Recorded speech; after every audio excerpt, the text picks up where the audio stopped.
Hi everybody, it's Harvard lawyer Lee. Today I want to talk about how Todd and Julie Chrisley ended up convicted of bank fraud and tax evasion in a trial that took place in the Northern District of Georgia. These charges are so serious that both of them could face up to 30 years in prison. Julie was also convicted of wire fraud and obstruction of justice. Now, for those of you who don't know who the Chrisleys are, they have a reality TV show that's in its 10th season called Chrisley Knows Best. I did an earlier video about what the Chrisleys were charged with and what the conviction meant. I'll put it in the description below and also put a card at the end you can click on. But today I want to talk about what happened at trial. And specifically, I want to talk about the 5 most important witnesses who made the biggest impact and why their testimony made a difference. Now, this trial, very different from the Johnny Depp versus Amber Heard trial, was not televised, and it did not get a lot of media coverage, at least not compared to the Johnny Depp versus Amber Heard trial. But several reporters sat through it and wrote accounts of what happened. And of course, we do have court filings to look at to understand what happened in the courtroom. It was a long trial. It lasted 3 weeks. The government put up 27 witnesses, including 2 FBI agents, and then the defense put up 16 witnesses of its own, but not Todd and Julie Chrisley. And that's my first 2 most important witnesses. Now, defendants do not have to testify at trial in a criminal case, but it's a hard choice. It's not an easy decision to be made. On the one hand, no doubt Todd and Julie would have liked to have defended themselves. It would have been helpful if the jury could have met them, so to speak, talked to them a little bit in the sense of their testimony, and maybe come to like them or to believe them. But under our Constitution, a defendant does not have to testify against himself in a criminal case. So the Chrisleys made the choice not to testify. They would have had to face cross-examination, which can be very difficult and might have blown up, made things worse.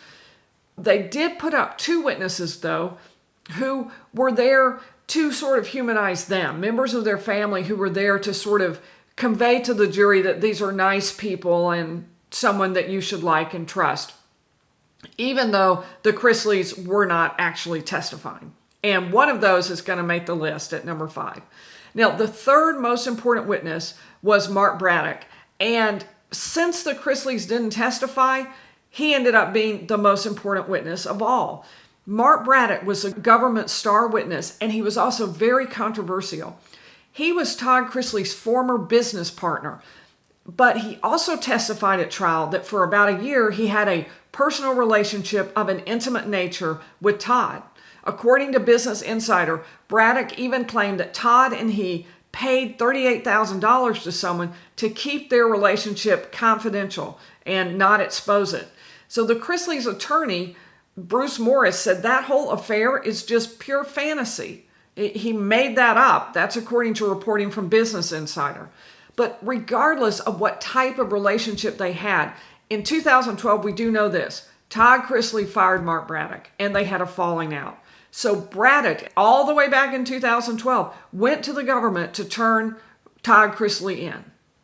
According to Insider, Braddock actually testified that he turned state's evidence in order to protect himself and to seek out vengeance against Todd Chrisley for having fired him. Braddock struck a deal with the government so that he would not be prosecuted in exchange for turning over the information and testifying about what the Chrisleys had done. He turned over emails that were between Mark and Todd and Julie. In the emails, the Chrisleys told Braddock to manipulate financial documents before sending them to the bank to ask for a loan. So the Chrisleys needed to discredit Mark Braddock in order to win. And one of the ways they went about doing that was by showing that he had a very strange dynamic with the Chrisleys. They argued that Mark Braddock really wanted to be Todd Chrisley and even maybe believed he was Todd Chrisley, according to Insider. That Braddock bought one of the Chrisleys' former homes. That Braddock admitted he impersonated Todd Chrisley and other people on the phone and in mail, and he did it for personal gain, and he said to help the Chrisleys.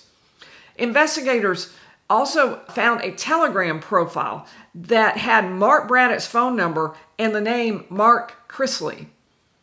So in closing arguments, the Chrisley attorney, Bruce Morris, argued that Braddock had admitted he was a liar, had admitted he lied to the FBI, had admitted he manipulated financial records. So the Chrisley's attorney argued, look, you can't trust him and you can't trust his documents. All of those documents were faked. He told you he's somebody who fakes documents. Now, the government did something probably pretty wise in this situation. They did not try to address those attacks head on. At no point did they come in and say, Mark Braddock is a choir boy. Mark Braddock is someone you should believe in all circumstances. He's somebody trustworthy. Instead, the Assistant United States Attorney, Thomas Krepp, admitted that Braddock is a criminal. And he even told the jury, you should hate the fact that Mark Braddock got immunity. You shouldn't like that. You shouldn't trust Mark Braddock. Now, all of that was according to Business Insider. But Krepp argued this isn't just about Braddock, though, because the conduct that you see before Braddock left is the same conduct that you see after Braddock left. So that's the way that the government approached the controversy over Mark Braddock, his immunity, and whether or not he was trustworthy. Now, the fourth witness I want to talk about is someone who should have been a bombshell witness on behalf of the defense for the Chrisleys.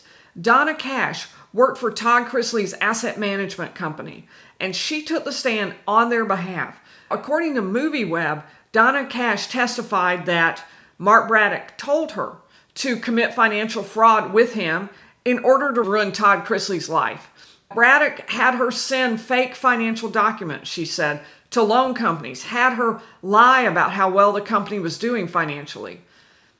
Donna Cash said she watched Mark Braddock delete emails about the finances of the business and also messages that were supposed to go from the bank to the Chrisleys.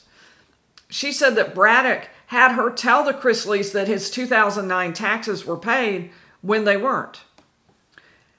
She says she stopped participating and called Todd Chrisley when it reached the point that she realized the Chrisleys were about to lose their house in foreclosure while they were on vacation, and they had no idea that that was coming.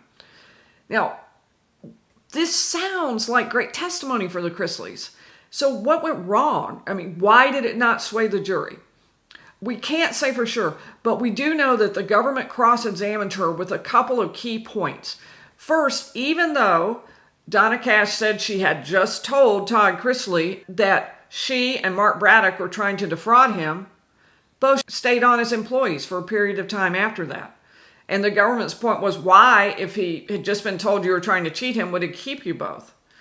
And secondly, even after Mark Braddock left, Donna Cash admitted she created 2 fake invoices to suggest that the Chrisleys had actually incurred a business expense when in fact they had only gotten estimates, not actually incurred the expense. In the end, apparently the jury either decided that they did not buy Donna Cash's testimony at all, or they decided that even if she was telling the truth, even if Mark Braddock was out to get Chrisley, the Chrisleys still were guilty of bank fraud and tax evasion that was independent of the stuff that Mark Braddock was making up, if that's what they believed. Now, the fifth important witness was Lindsay Chrisley. She was mostly important because she represented a missed opportunity for the Chrisleys. Now, remember that since they weren't testifying, they're relying on other people to sort of present a warm and fuzzy image of them. So Lindsay was there to talk about the family problems that had pulled Todd Chrisley's attention away during the very time when these loans were being taken out. To say, look, he was swamped, he turned it over to Mark Braddock, he had no idea. She was also there to shed bad light on Mark Braddock. One of the things she testified to was that 10 years earlier, she had been working along with Mark at her dad's company, Chrisley Asset Management. She was bringing her boyfriend, now her husband, to her house, and her dad did not know about that, did not approve that. So Braddock showed up and took pictures of them in bed and said the pictures were for safekeeping. Now, from the Chrisley's point of view, Lindsay's testimony should have been sort of the legal equivalent of a free throw. It's relatively low drama, but it adds a few points at a time when every point counts. But according to Insider, the testimony did not go smoothly. Insider says that on cross-examination, the government pulled out emails that Lindsay sent to the FBI saying that her father and her brother Chase were extorting her and trying to release a sex tape she had made. She sent emails to the FBI and said on Dr. Phil that she was trying to get a restraining order against her father to keep him from harassing her. But now she claims there was no sex tape and she does not believe her father was the one doing the extortion. She should have been fully prepared for this exact set of questions. But according to Insider, she got salty and defensive with the prosecutor, and apparently it was to the extent that the jury made comments aloud and reacted to the way she was answering the questions. It's hard to know exactly what that means just from a newspaper account, but I have never seen that happen. It would be very, very unusual. Apparently, Judge Eleanor Ross stepped in then to warn Lindsay, you're not doing anybody any favors by answering questions like that. And the judge told her not to answer questions in that tone. So the jury may not have drawn any negative conclusions from her testimony, but I gather it just wasn't the boost that the defense was hoping for, especially since Todd and Julie were not testifying. So that's the wrap up of the key witnesses from the trial. Hope you enjoyed this. Be sure to like and subscribe, and I'll look forward to seeing you in the next video.